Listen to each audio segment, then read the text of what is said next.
हरे कृष्णा दोस्तों, कैसे हैं आप लोग। दोस्तों आज के वीडियो में हम लोग समझेंगे कि आपकी प्रकृति क्या है। यह आप घर बैठे अपनी प्रकृति की कैसे पहचान कर सकते हैं, प्रकृति की पहचान करने का क्या बेनिफिट होता है। देखिए, हम लोग बहुत सारे यूट्यूब पर वीडियोस देखते हैं। कोई वात प्रकृति के बारे में बात करता है, कोई पित्त प्रकृति के बारे में बात करता है, साथ ही कोई कफ प्रकृति के बारे में हमें समझा रहा होता है और यह कह रहा होता है कि आपको यह करना चाहिए, यह नहीं। तो देखिए, जो आयुर्वेद है वह यही कहता है कि आप अपनी प्रकृति को अगर समझते हैं, जानते हैं, तो आप अपना इलाज जो है वह घर बैठे कर सकते हैं। वो आप अपने खान पान में बदलाव करके कर सकते हैं, अपने जो वातावरण है उसके अनुरूप अपना ख्याल रख सकते हैं। आपको यह मालूम होगा कि मुझे किस समय क्या चीज़ करनी है। जैसे मौसम में कोई बदलाव है तो आप अपने खान पान को उसी समय चेंज कर सकते हैं। तो इस तरह की बहुत सारी चीज़ें होती है जो चीज़ आप घर बैठे प्रकृति के माध्यम से समझ सकते हैं कि क्या चीज़ आपके अनुरूप है और क्या चीज़ आपके विरुद्ध है। तो हम लोग आज के वीडियो में यही समझने का प्रयास करेंगे कि किस तरीके से हम लोग अपनी प्रकृति को घर बैठे जान सकते हैं। दोस्तों, आप लोगों ने हमेशा सोचा होगा प्रकृति का मतलब क्या होता होगा। देखिए, प्रकृति का मतलब यहाँ पर आयुर्वेद कहता है कि आपका स्वभाव, आप खान पान जो है आपका वो अलग होगा। आप अगर दो प्रकृति के लोग बैठे हैं आपस में जो कि भिन्न भिन्न है, तो उनका खान पान का जो तरीका है वह अलग होगा, उनका जो रुचि है खान पान में वह अलग होगी, उनकी शारीरिक क्रियाएँ हैं वह भी अलग होंगी, उनकी क्षमता अलग होगी। जैसे कोई आपने देखा होगा बहुत काम कर लेता है, कोई जल्दी ही थक जाता है, तो उसका रीज़न भी एक प्रकृति होती है।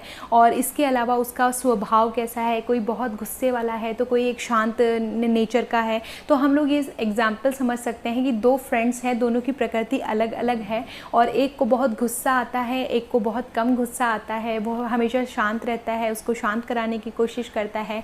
उसकी जो शारीरिक क्षमता है वह कम है, एक की ज़्यादा है, वह बहुत देर तक काम कर सकता है। उसकी शारीरिक क्रियाएँ भी अलग हैं, उसका इंटरेस्ट भी अलग है तो दूसरे का भी अलग इंटरेस्ट है। तो इस तरह से हम लोग बहुत सारे उसके जो नेचर है, उसका जो सोचने समझने की क्षमता है, बुद्धि है उसकी, कितना उसमें सोचता है। कोई बच्चा बहुत इंटेलिजेंट होता है, कोई नहीं होता है। तो इन सभी चीज़ों के आधार पर हम लोग समझ सकते हैं कि भगवान ने सभी को एक अलग प्रकृति दी है। इसीलिए तो भगवान कहते हैं, भगवान श्री कृष्ण कहते हैं कि जो सबकी प्रकृति है वह अलग है। तो आप कभी भी एक दूसरे को कंपेयर करने की कोशिश मत करिए। आज की डेट में हम लोग हमारे बच्चों को एक दूसरे से कंपेयर करते हैं कि उनके बच्चों के इतने मार्क्स आ गए, तुम्हारे आए नहीं, तो तुम्हारे मतलब क्यों नहीं आए, तुमने पढ़ाई कम की। तो हमें बच्चों की प्रकृति को समझने का प्रयास करना चाहिए। ऐसा नहीं है कि वो फेल हो गए उसके बाद भी हम उन्हें सपोर्ट कर रहे हैं, लेकिन हाँ, उनकी प्रकृति भी बहुत ज़्यादा यहाँ पर महत्वपूर्ण भूमिका निभाती है कि एक की प्रकृति अगर कफ है तो दूसरे की पित्त है, तो वो बहुत ज़्यादा दोनों में डिफरेंस हो जाएगा। तो हमें हमारे बच्चों की प्रकृति को समझकर ही हमारे बच्चों को, मतलब जैसे बच्चे हैं या बूढ़े हैं, जो भी आपके आसपास के लोग हैं, आपके परिवार हैं, निजी संबंधी है, उनका स्वभाव आपको जानने में बहुत मदद मिलती है जब आप उनकी प्रकृति को पहचानना सीख लेते हैं। प्रकृति का मतलब यहाँ पर नेचर से है। ये बहुत सिंपल सा आपको वर्ड में यहाँ पर बता रही हूँ, नेचर। हम लोग हमेशा बात करते हैं और कहते हैं कि नेचर, इसकी नेचर ऐसी है, ये तो हमेशा ऐसे करता है, इसकी नेचर ऐसी है। तो यह प्रकृति के आधार पर, उसकी मानस प्रकृति के आधार पर आप उसमें वर्गीकरण करते हैं। जैसे कि कोई बहुत ज़्यादा चिड़चिड़ा है, किसी को बहुत ज़्यादा गुस्सा आता है, कोई बहुत शांत नेचर का है। तो हर जगह आप किसी भी व्यक्ति का प्रकृति ही डिसाइड करती है कि उसकी प्रकृति क्या है। वह उसका मानस, उसका मानसिक नेचर, उसका स्वभाव डिसाइड करेगा कि वह किस प्रकृति का है। तो देखिए, आयुर्वेद में सुश्रुत संहिता में कहा गया है आचार्य सुश्रुत के द्वारा, देहस्य सहज लक्षणम। इसका मतलब यही है जो मैंने आपको पहले समझाया कि सभी व्यक्तियों की जो प्रकृति है वह अलग अलग है। हर देह की प्रकृति अलग है, उसके लक्षण अलग हैं। तो हमें हमारी जो मूलभूत प्रकृति है, जो हमारी प्रकृति भगवान के द्वारा हमें मिली है, उसे समझने का प्रयास करना चाहिए। अब बहुत लोग यह कहते हैं कि हमें हमारी प्रकृति को क्यों जानना चाहिए। मतलब अब देखिए दोस्तों, जो हमारी प्रकृति है वह हमें गर्भावस्था के दौरान ही मिल जाती है। जब हमारी माता गर्भवती होती है, जिस समय हम भ्रूण अवस्था में होते हैं, भ्रूण अवस्था के दौरान ही हमारी प्रकृति डिसाइड हो जाती है माता के गर्भ में। यह कैसे, जब पुरुष बीज और स्त्री बीज मिलते हैं, यानी कि वीर्य और रज का जब संयोग होता है, मिलन होता है, उस समय क्या होता है कि जो स्त्री है और जो पुरुष है उसमें किस दोष की अधिकता है, यह डिसाइड करता है बच्चे की प्रकृति। जैसे अगर उनमें कफ दोष की अधिकता है तो बच्चे की जो प्रकृति होगी आगे चलकर वह कफ की होगी। तो यह बहुत ज़रूरी है कि जब माता और पिता बच्चे के लिए प्लानिंग कर रहे होते हैं तो उनकी मन स्थिति बहुत अच्छी होनी चाहिए। बहुत ज़्यादा अग्रेसिव नेचर में या बहुत ज़्यादा दुख में, इस तरह में हमें कभी भी बेबी के प्लानिंग के बारे में नहीं सोचना चाहिए। तो इसीलिए कहते हैं बड़े बुजुर्ग कि जब भी हम लोग जब माता गर्भवती होती है तो उसे यही कहा जाता है कि आप लड्डू गोपाल जी की सेवा करिए या कृष्ण जी की सेवा करिए, या आप कोई और धर्म से बिलोंग करते हैं तो उन्हें कहा जाता है कि आप भगवान में ध्यान लगाइए, जो भी ईश्वर है उनका ध्यान करिए। उसका रीज़न यही होता है कि आपकी मन स्थिति कैसी है, क्योंकि एक माता का ही दायित्व होता है कि बच्चे की नींव कैसी होगी वो एक माता ही डिसाइड कर सकती है।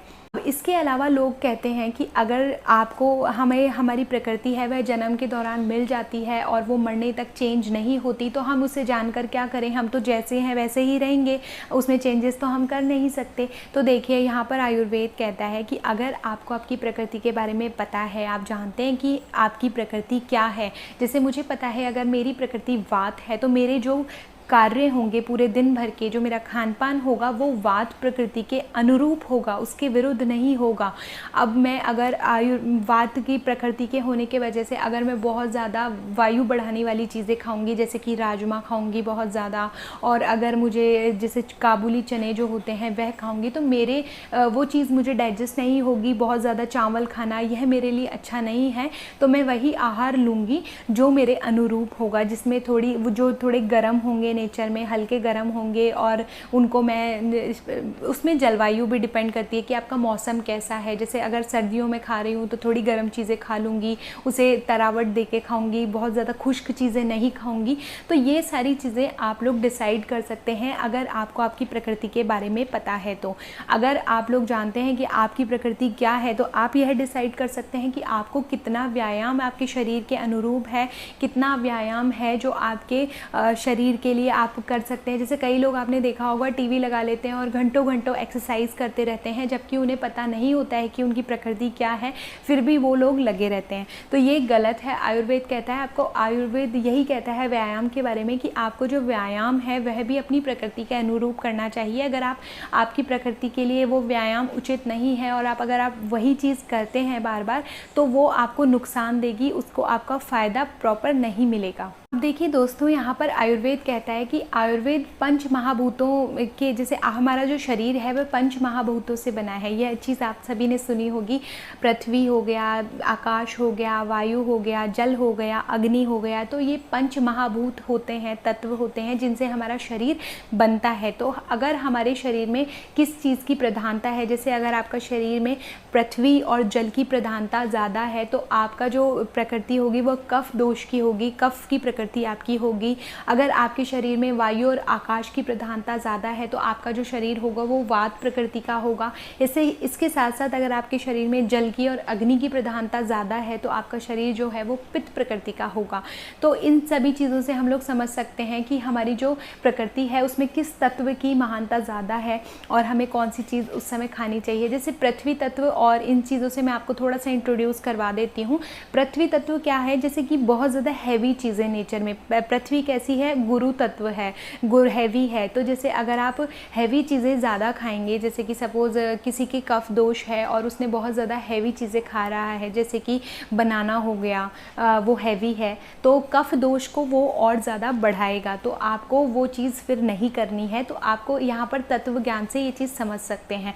इसके अलावा जैसे जल प्रकृति है तो जल तत्व से आप क्या समझ सकते हैं, आपने देखा होगा तरबूज होता है, खीरे होते हैं, जो वाटरमेलन होता है, जैसे वो चीज़ है। तो अगर वो चीज़ें आप ज़्यादा खाएंगे तो वो भी आपकी हेल्थ के लिए ज़्यादा अच्छी नहीं है। फिर आपको वो चीज़ मतलब अगर आपकी वो चीज़ दोष है तो आप उस चीज़ को खाने में कम कर सकते हैं। तो इन चीज़ों से आप समझ सकते हैं कि आप कौन से तत्व का सेवन कर रहे हैं और कौन सा आपके अनुरूप है। इसके अलावा दोस्तों हम लोग देखते हैं प्रकृति को बहुत सारे आधार पर वर्गीकृत किया गया है। 3 प्रकार की मूलभूत प्रकृतियां होती है। जैसे कि पहली प्रकृति दोष के आधार पर डिसाइड करी है आयुर्वेद ने। आपने दोष के बारे में सुना होगा, कफ दोष, वात दोष, पित्त दोष, वात पित्त, कफ पित्त, और जो वात कफ है और त्रिदोष है, ये चीज़ें कफ दोष प्रकृति में आती हैं। इनके ये सारे प्रकार थे और इन्हें हम लोग आगे डिटेल से मतलब समझेंगे, क्योंकि एक वीडियो वीडियो में सारी प्रकृति हम लोग नहीं समझ सकते।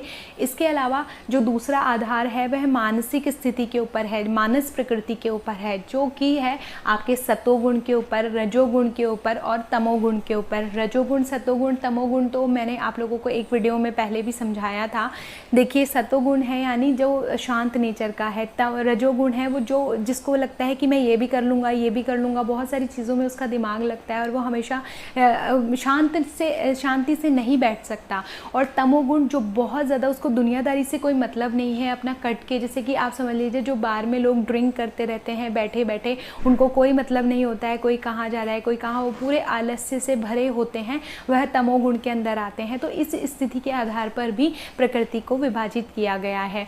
जो लास्ट कारण है वह है भूत प्रकृति। तो इसमें भी बहुत सारे मतलब कारण है। भूत प्रकृति के भी बहुत सारे प्रकार हैं, वायव्य, आग्नेय, पार्थिव, नाभस। तो इस तरह से जो भूत प्रकृति है उसे भी 5 भागों में विभाजित किया गया है, जो कि आप स्क्रीन पे पढ़ सकते हैं। अब इन प्रकृतियों के बारे में जो कि मेन है, जिनके माध्यम से हम हमारी प्रकृति को जान सकते हैं, उनके बारे में हम लोग आगे आने वाले वीडियोज़ में चर्चा करेंगे, क्योंकि एक प्रकृति को समझना, हर एक प्रकृति के लिए हमें एक अलग से वीडियोज़ बनाने पड़ेंगे। उसी के आधार पर हम लोग प्रकृति के बारे में समझ सकेंगे। तो अगर आपको मेरी आज की वीडियो अच्छी लगी तो प्लीज़ मेरे चैनल को लाइक करें, शेयर करें और सब्सक्राइब करें। तब तक के लिए हरे कृष्णा, राधे राधे।